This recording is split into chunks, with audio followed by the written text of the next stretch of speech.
பொரி உப்புமா. இதுக்கு கொஞ்சம் கடுகு சோம்பு போட்டு தாளிச்சிக்கணும்.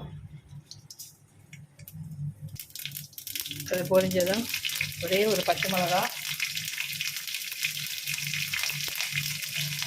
கொஞ்சம் கருவேப்பிலை, வெங்காயம், பொடியாக அரிஞ்ச வெங்காயம் கொஞ்சம் நேரம் வதக்கினா போதும்.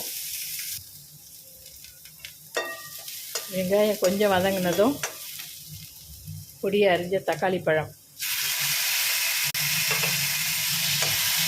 அதுவும் போட்டு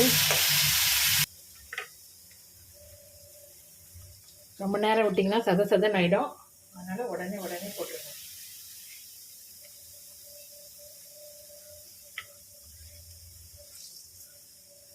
பாருங்கள், பொரியில் நல்ல கிறிஸ்பினஸ் தான் இருக்கணும்.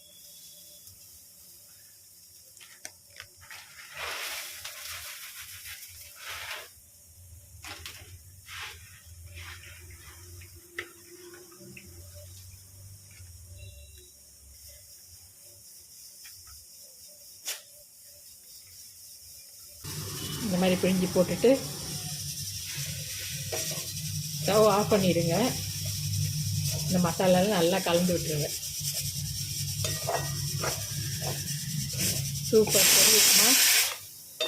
சூப்பர் பொரி உப்புமா ரெடி ஆகிடுச்சு. ஆயுத பூஜைக்கு வர பொரியை வச்சு கூட நீங்கள் இப்படி செய்யலாம். இன்றைக்கி விநாயகர் சதுர்த்தி முடிஞ்சு எல்லார் வீட்லேயும் பொரி இருக்கும். இந்த மாதிரி செஞ்சு சாப்பிட்டு பாருங்கள். இது வந்து நல்ல ஃபில்லிங்காக இருக்கும், சாப்பிட்றதுக்கு ரொம்ப நல்லாயிருக்கும். சாப்பிட்டு பார்த்து சொல்லுங்கள் எப்படி இருக்குன்னு. மறக்காமல் சேனலை சப்ஸ்கிரைப் பண்ணிக்கோங்க. வணக்கம்.